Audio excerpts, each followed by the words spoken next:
Good morning mga kanobi, welcome back sa ating YouTube channel. Ako Mabi Vlogs po, muling nagbabalik ng isang maulang umaga mga kanobi. Yan, tignan nyo naman yung ulap. May bagyo kasing parating. Grabe, buti ganyan pa lang yung ulan dito sa amin, kaya okay pa. Sana wag nang lumakas, kawawa naman yung mga alaga natin idol. So for today's video mga kanobi, update lang tayo dito sa ating mga alaga. Matagal-tagal tayo hindi nakapag-vlog. Yung reason, pakibalikan na lang dun sa last upload natin na video. Yan. Medyo nahirapan pa tayong mag-adjust ulit sa pagsasalita sa camera. Kasi nga, nag-iipon pa tayo ng confidence. Yan, confidence talaga, no? Kala ko coincidence, eh. Yan. So, unahin na natin dito mga kanobi yung ating pinagpapares, mga bagong project. Yan dito sa ilalim. Itong project autopilot natin. Ngayong umaga, tinanggal na natin yung harang nila. Yan. Kasi nakikita ko naman na okay na sila, eh. Hindi na sila nag-aaway. Ever since naman na nilagay natin siya dyan, hindi naman sila nag-aaway. Itong hen natin, yung proven hen na yan, dating kinares natin yan sa Pablo Ewing Cup. Yan, hindi naman sila nakabuo. Pero pumare siya dun. Nag-clutch sila sa akin ng ilang beses kaso hindi rin nakakapisa. Yan, mga last month talaga, wala talaga tayong painakay mga kanobi. Kaya parang nawalan din tayo ng gana mag-breed. Pero sinigurado naman natin na hindi napapabayaan yung ating mga alagang ibon. Ayan. So pinares natin siya sa ating visual Opa Pale. Ito, paanak natin to. Yan, blue Opa Pale na light form. So tingin ko dito, ito ay cock.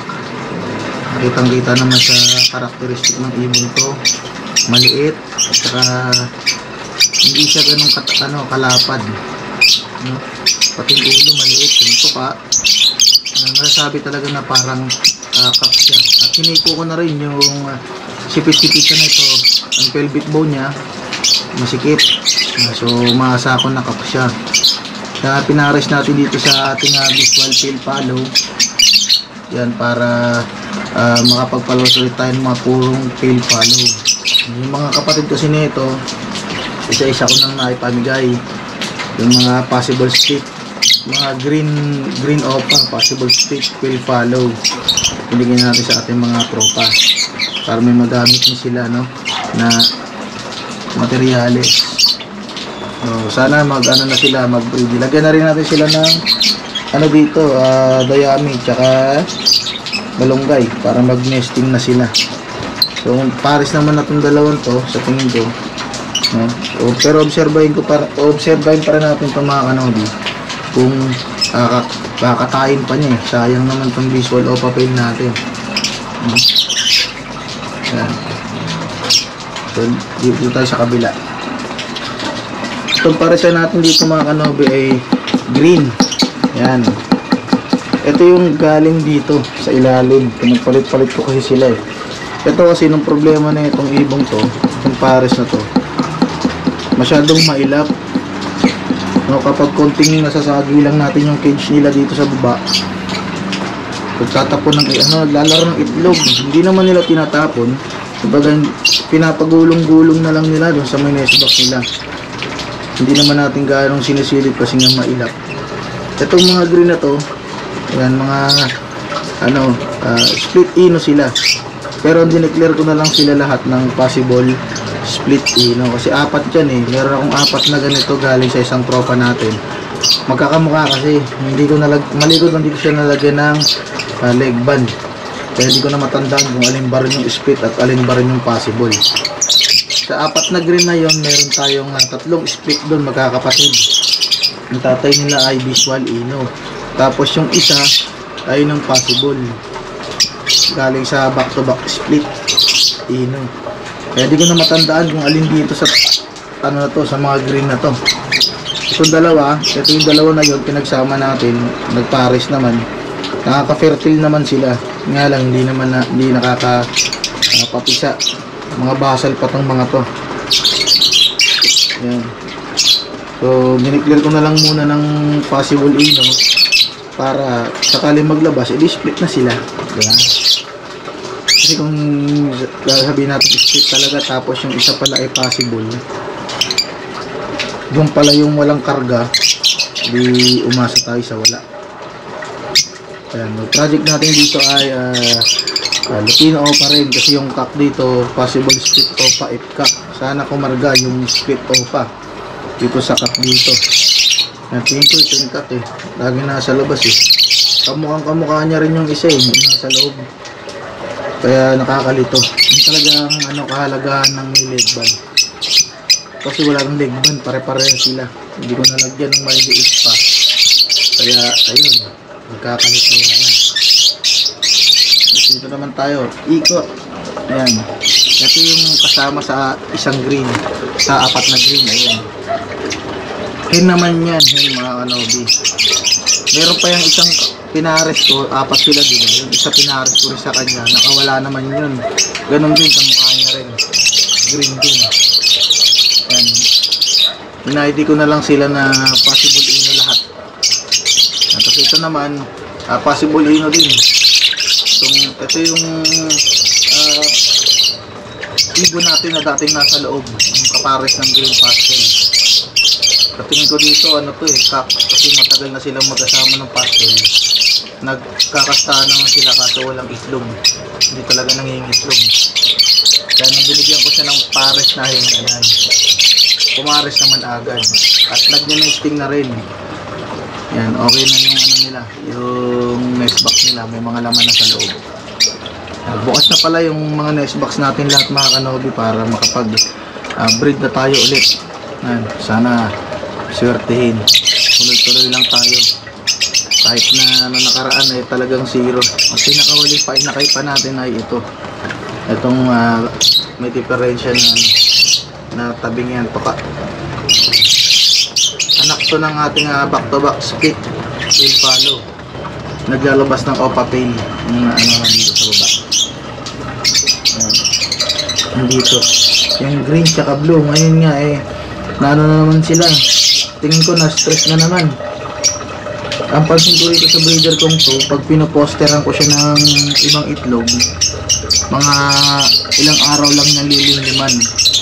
Tapos kapag nag-itlog na siya, hindi ko kagad nakuha yung itlog. Pagugulungin niya na rin yung mga itlog niya ron. Yung mga pinaposter ko sa kanya, pag hiwalay-walay niya na. Titignan ko pa rin kung hanggang linggo, pag hiwala talaga napisa dito sa pinaposter ko sa kanyang 5 fertile na itlog galing sa back-to-back possible ino natin na dilaw, yung binaklas ko. Kukunin ko na lahat yung itlog niya para mag-itlog na lang siya ulit ng bago yung kanya. Hindi ko na ito posteran, hindi siya maganda pang poster. Although magaling siyang bumuhay ng sarili niyang anak, pero pag sa pag-poster hindi siya pwede kasi nga ganun yung ginagawa niya. Dito naman tayo sa ating project, Lupino OPA rin. Lupino split OPA pala. Ito yung cock nun sa kabilang cage dati, yung hindi nakakabuhay. Yan, binaklas ko sila ng pares niya at pinares natin dito sa ating Lupino OPA. Yan, Lupino OPA hen, sex link. Yan, okay na rin, nag-nesting na rin sila dun. Nga lang basal kasi ito, hindi pa ganong marunong. Inalalayan ko pa para maglagay ng mga nesting doon. Naglagay ako ng konting dayami sa loob, tapos dito rin siya na bahala magdagdag para kung sakaling iitlog man siya, meron nang nakaabang na kaunting nesting doon sa loob ng niya, nest box. Yan, nung nakikita ko na rin siya nagsusubuan silang dalawa, ang bilis nga pumares kasi matured na yung cock ito naman basal. Sana tayo, makakalabas tayo rito ng red eye. Kung hindi man, materialis pa rin kasi lalabas siya na split OPA, split pino, tip cock. Tapos yung mga normal naman na magiging hen, mga split ino. Lahat ng anak niya split ino. Ayan. Ayos yung ano natin dito. Medyo nilalamig sila. Kasi mano nga malamig yung panahon. Yung dito natin ay init lang, tagus-tagusan talaga yung ano.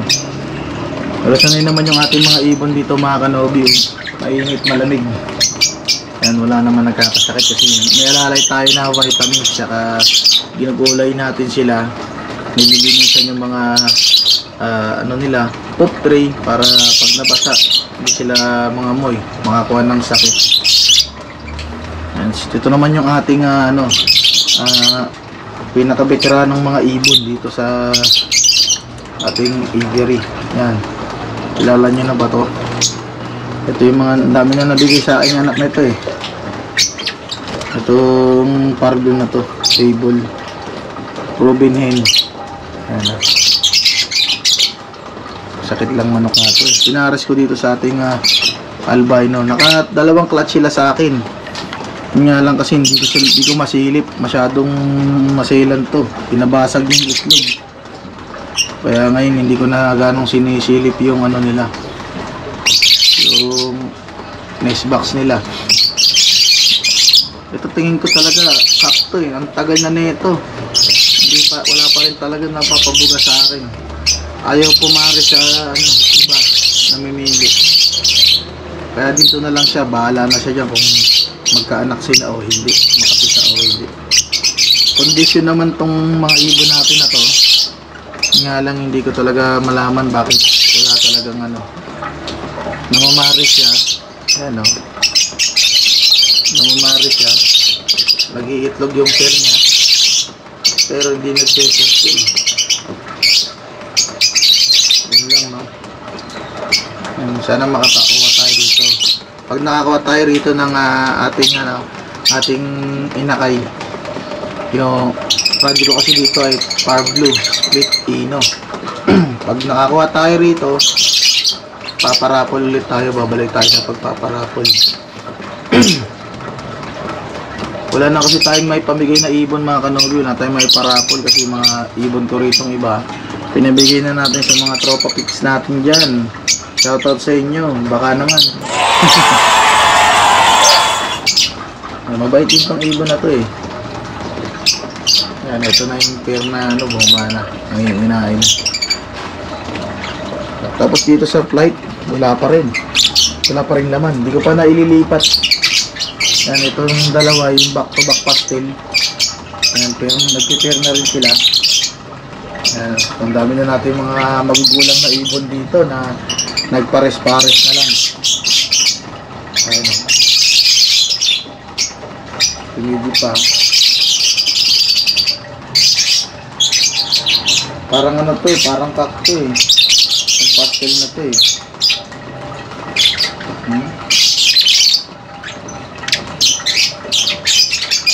Turuan niya na dumi pa yung niya.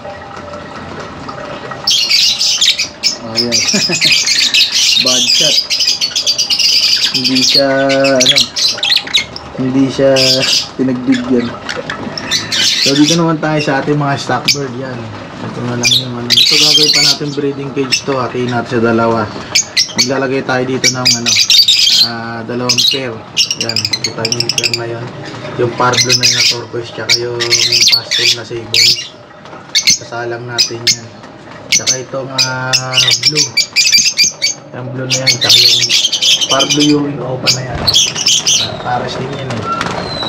Yan, tapos bibili pa tayo ng isa pang double cage. Ilalagay naman natin dito sa baba para may dalawang pair pa ulit na mailagay. Di lahat na sila may mga breeding cage na, hindi na sila tatandang malungkot. Yan.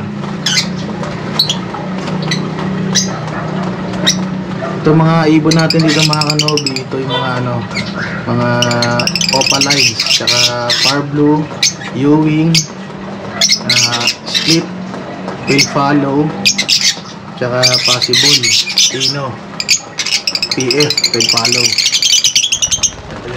Ito yung dating kapares ng dilaw. Yan yung hindi makabuhay. Laging fertile. Nga lang, hindi siya nakakapisa. Kaya binaklas ko na. Nasa 10 clutch na. May git pa. Wala talaga siyang anak. Puro fertile. Wala lang ako mapag-posteran. Kaya tinanggal ko na rin. Dami natin itlog na karaan. Umabot ng 60 plus. Lahat. 12 lang hinapisa. 12-13 ba yun? Tapos wala na buhay. Yan. Sayang, no? Ang hirap bumuhay ng ibon ngayong ngayong panahon na to.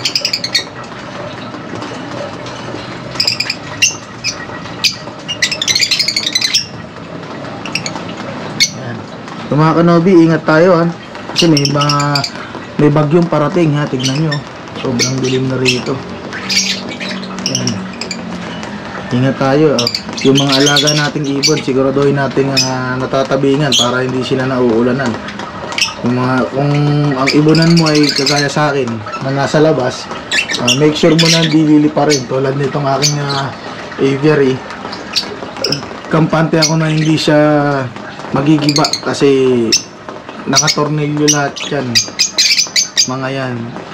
Pero yung sa hangin, yun lang ang hindi ko sigurado, kaya tinali-talian ko na rin yan. Itong tinabing-tabingan ko na rin para hindi gaanong so, sana wag nang lumakas yung yung ulan. Tamang ganyan lang para hindi naman kawawa yung mga breeder, outdoor breeder, no? So yun lang mga kanobi para sa umagang to. Kung hindi ka pa nakasubscribe sa aking YouTube channel, mag-subscribe ka na at pindutin mo na rin ang notification bell para lagi kang updated sa mga bagong videos na gagawin natin dito sa aming mini aviary. So yun lang, like, share, and subscribe. Ingat mga kanobi.